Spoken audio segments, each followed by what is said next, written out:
Hi and welcome back to Painting with Yuk-Sem. Today we're going to be painting a wine glass with a wine bottle with some wine pouring out of it. It's one of the really nice compositions that I like and that you see a lot of in the modern day paintings because it goes really nice in the kitchen. So what I've done is just drawn out the basic shape to be able to get the right size of what that wine glass is going to be and about what size the bottle is. One of the tips that I've told people is that worst comes worst, take the wine bottle and trace around it in the corner, the same thing in the wine glass, and then that'll give you a good idea of size.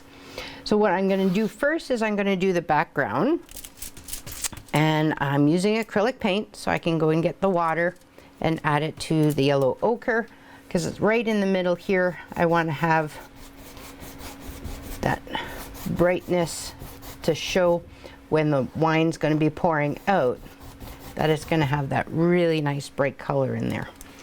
As I go out, I'm just going to make sure that I have enough paint on there,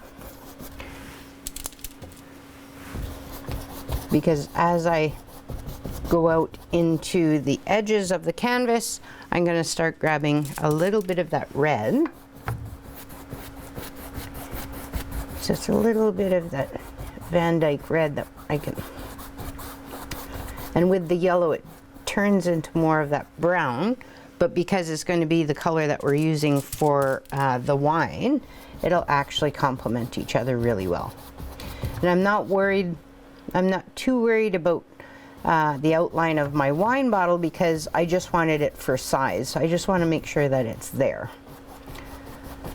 So the motion that I'm using for the background, because I want it to be kind of a mixed mottled look, is all these little X's. So here, X, back and forth, and that will help me get that really nice mix of paint. And the more you blend it and the more you go over it, the less differentiation you're going to get between those colors. So here I'm going to add some of that red and make sure that now that I've added that color, now I'm going to go in towards the yellow ochre and make sure that I'm blending it. So if you do it always in the same way, you will get that uniform X. So every once in a while I make sure to turn my wrist just so that I'm changing it up enough to change the brush strokes to be a little bit more random. Making sure to grab some of that yellow and bring it out. And then at the end, my last ones are very, very light so I don't get all the dark and distinct brush strokes in there. So I'm going to come over here and do the same thing on this side. So I'm grabbing the red, bringing it over. Once I have it on the canvas, then I'm going to come back into the yellow ochre and start blending it. And this will only work when your paint is still wet. If it takes a while to do, what you can do, let's say that it dried, I'd come back in, grab a bit more of that yellow ochre and just blend it over again. Just add a bit of those colors as we go, if you find that they're drying a bit too fast. There's also a medium that you can add, as long as you don't add too much of it because it'll dilute the paint, but there's it's a drying delay medium, the drying retarder, and you can, instead of adding water which really dilutes it, the medium keeps a better consistency, and then you can, the acrylic paint won't dry as fast. So if you're working on a bigger background, that's sometimes helpful. So as you can tell, now I'm getting that really nice blend in the background and just going back and forth I'm trying not to have too many lines or brush strokes in the paint. Then the last thing I'm going to do is come in with a little bit of the black in order to darken up those edges. So in the same way that I did with the yellow ochre over to the red, I'm doing with the red over to that darker black, and just making sure that I'm blending it really well and not having too many brush strokes show up in it. Down in the corner here, I'm going to go a bit heavier into the black because that's where I want all the motion to be here of the wine pouring out, not necessarily at the bottom of the canvas there. So here's that trick again, is that if you're going to go and paint in the bottom corner of your canvas, all you have to do is flip it around, and then I'm not worried about getting all of this nice paint on the bottom of my easel or having the spots at the bottom of my canvas. So you'll notice that even though I had that shape of the wine glass in there, I'm painting over it just so that I have that same uniform background within the wine glass. I'll remember how big it was, and I have about where it was and how big. If you want, you can avoid painting all of it in there if you want to try and keep that shape a little bit more. But I find that to get this background and to have a really nice wine glass that's see-through, you're going to see through and see the background. So you can tell now the top is covered, so what I'll do, I'll take my canvas and flip it over without dropping it, and I'm just going to go over lightly to try now and work in those brush strokes so I don't have too many showing. Thumbprint or two when I turned it over. Grab a little bit of that red here.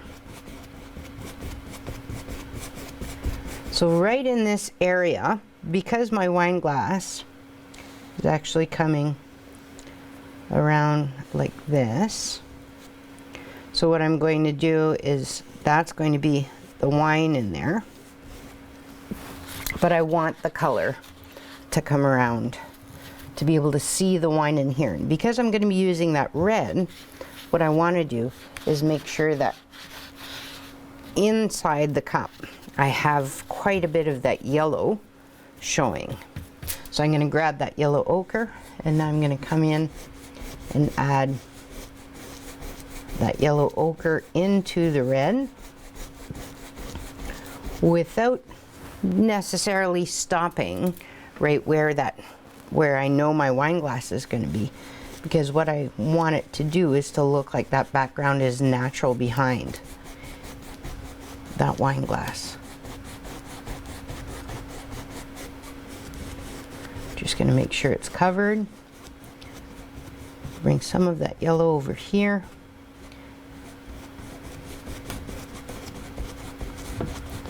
Make sure it's in there. All right. So now our background's mostly done.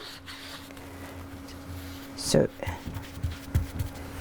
just so that I know where it is before it all disappears, I'm going to come in and do that shape one more time for the wine glass, knowing that most of that will get covered up anyways. And then don't forget that when you're doing the stem of the wine glass, pretend that that wine glass is standing up straight. So however that wine glass is here, that's going to be the direction of that stem that you have. I usually try and manipulate the canvas to be able to get that direction, because otherwise you end up getting a crooked stem on your wine glass, and people will be able to see that right away. So So I'm going to wash out the big brush because we're almost pretty much done with that. I'm going to go into the 1-inch rounded one, and I'm just going to get the base color of my wine bottle. So the base color, I'm going in with the Jenkins green, and I'm adding some black so that it's dark. And I'm just going to put in the neck. It's going to look pretty dark as the green right now, because with red next to it, red and green are complementary colors, and it makes it pop. They're both very dark right now without much light in them.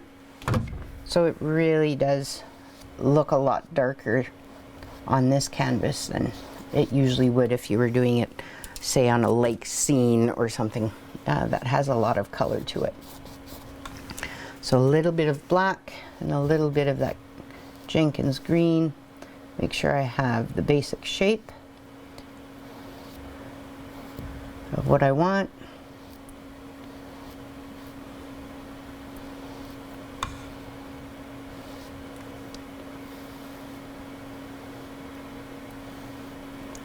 So the last thing I do when I'm doing the wine bottle is to remember that this area here is the neck and it's rounded.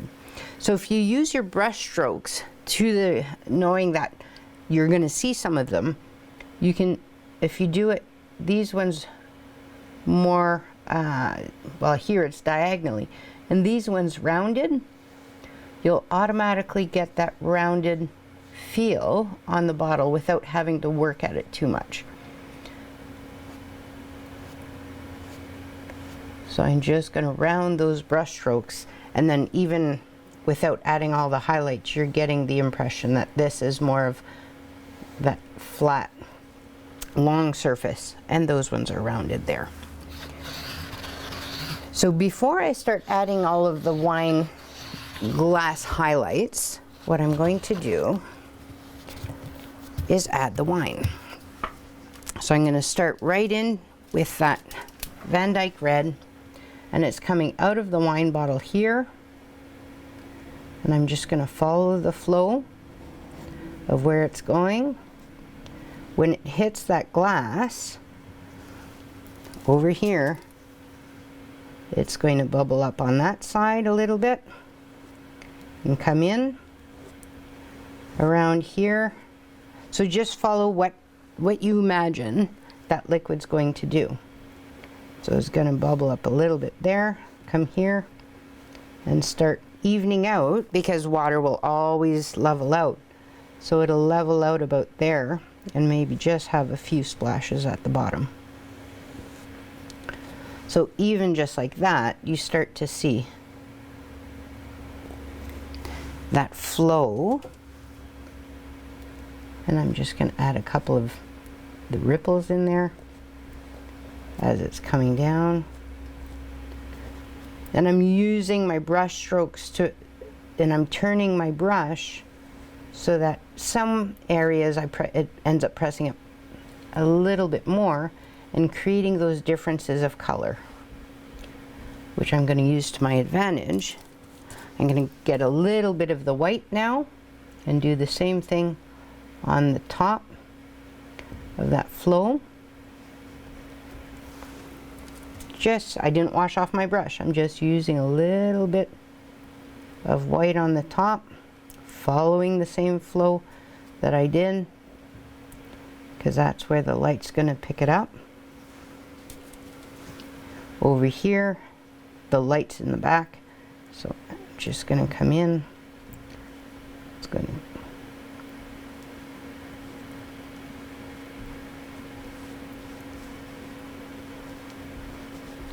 create some movement in there.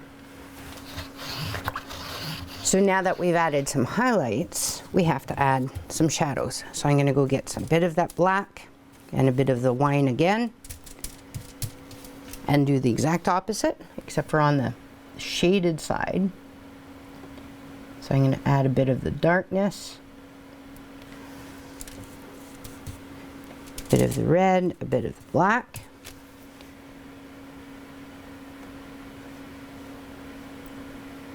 and go on the underside of that wine, wherever I think there's going to be some shadow. Especially in the cup where the light's going to be coming in. Here it's going to be coming through. Here there's going to be a lot less because there's more liquid. So when there's more liquid, you're going to have a little bit less light, and it should be a darker color of liquid. So I'm going to come in with that.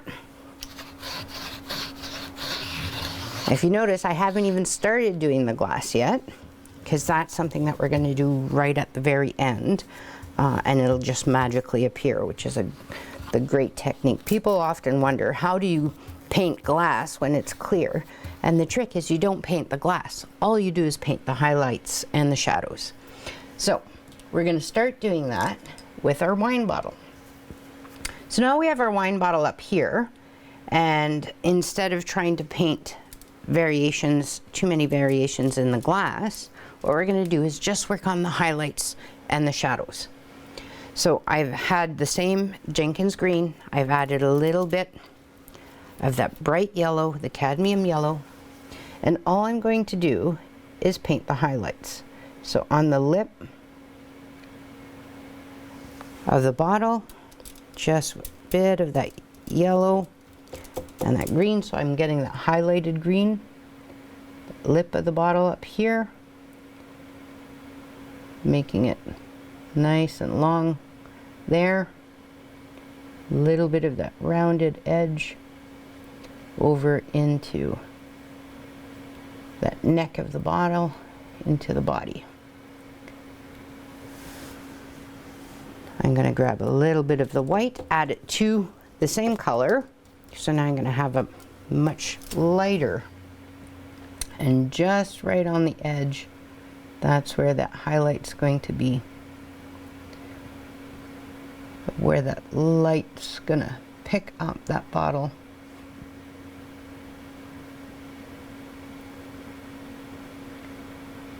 And give you those reflections.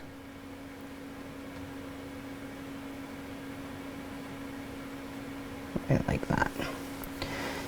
So now that you've done the highlights, we're going to take a little bit of time, go into the dark with the green, do the same thing with the shadow.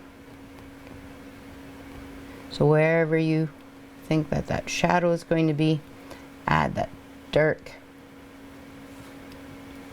line right like that. I'm going to take one of my smaller brushes, add a little bit of the wine to it, coming out now that I know where the mouth of the wine bottle is.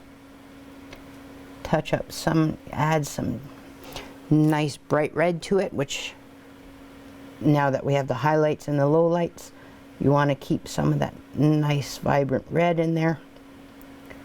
And the same thing in a few spots where it's coming through.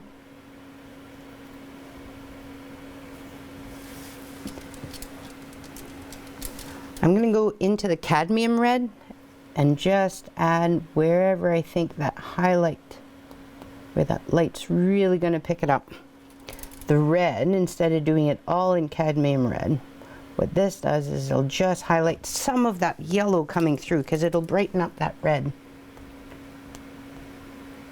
And it'll give you the impression of having all those bubbles and waves inside that wine.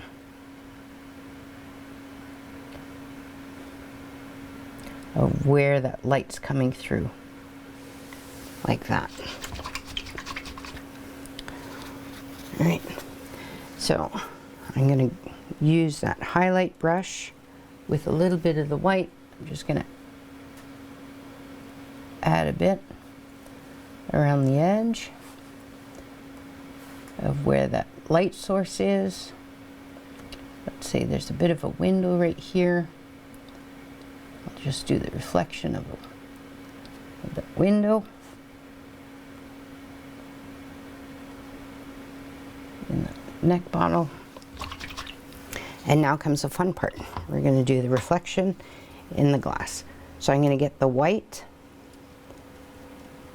and I'm getting it fairly liquid.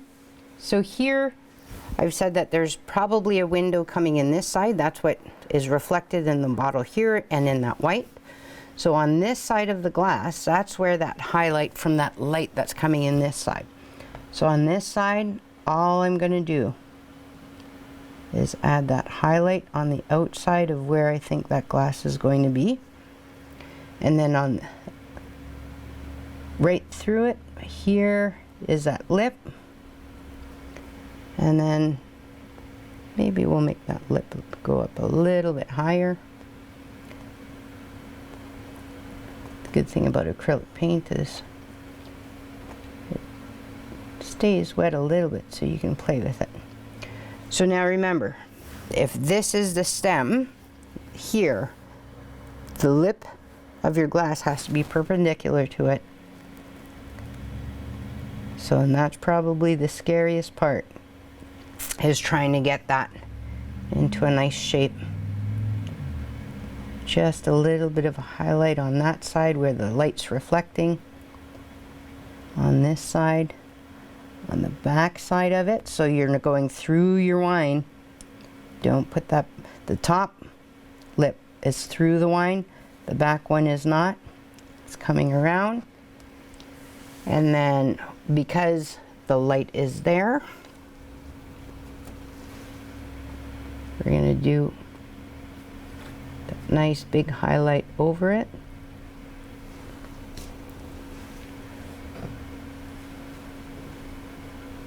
That's the stem of the glass, this side of it, a bit of the highlight of that window.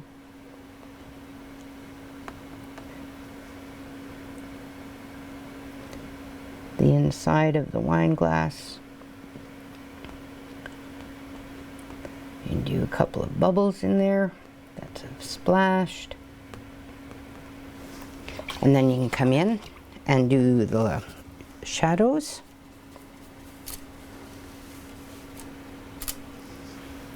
So on this side, a little bit of black for that shadow. Doesn't have to go very far. You don't have to put a whole lot of black in there because it's see-through, but some of that is going to have light blocked. Come in through there. Same with some of the movement in that wine.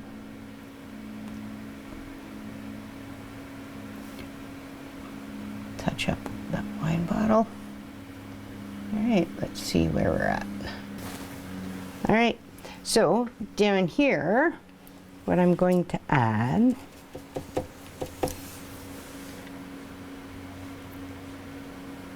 is some of that movement. Then I think we can add something around there. So let's get some of the red and work in.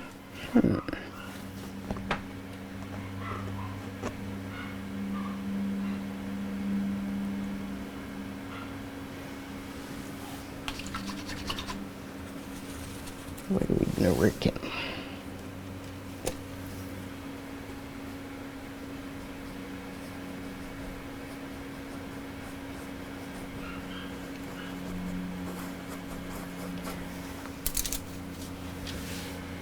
Sometimes you just let things live and see how it ends up. So if I wanted to add some flowers on this end, I'm going to use the same colors.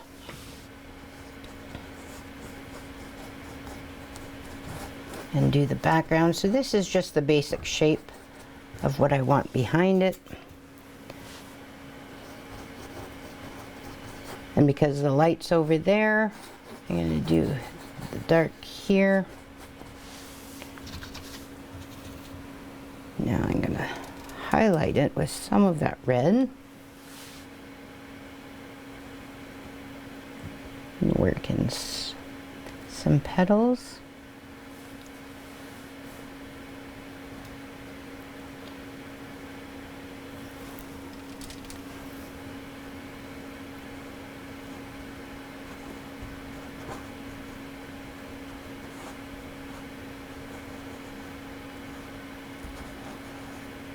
So the easy way to make the flowers or to add in something is to remember that you always have that middle spot, and then all those petals will just come out of there.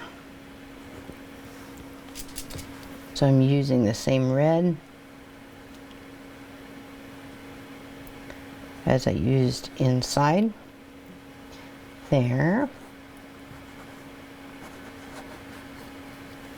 And now I can come in with the same green that I have in the wine bottle.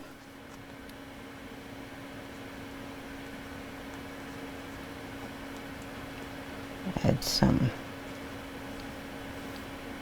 relief coming in towards the center.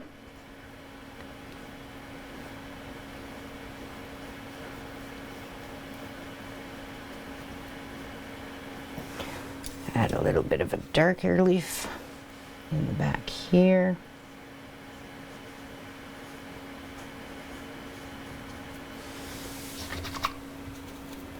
Maybe we have another little flower blooming right beside here.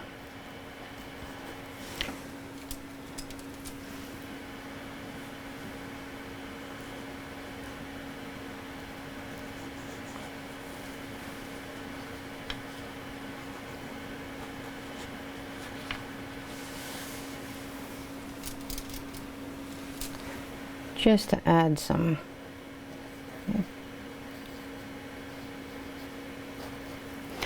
a little bit of pizzazz to this. There. A little bit of the green.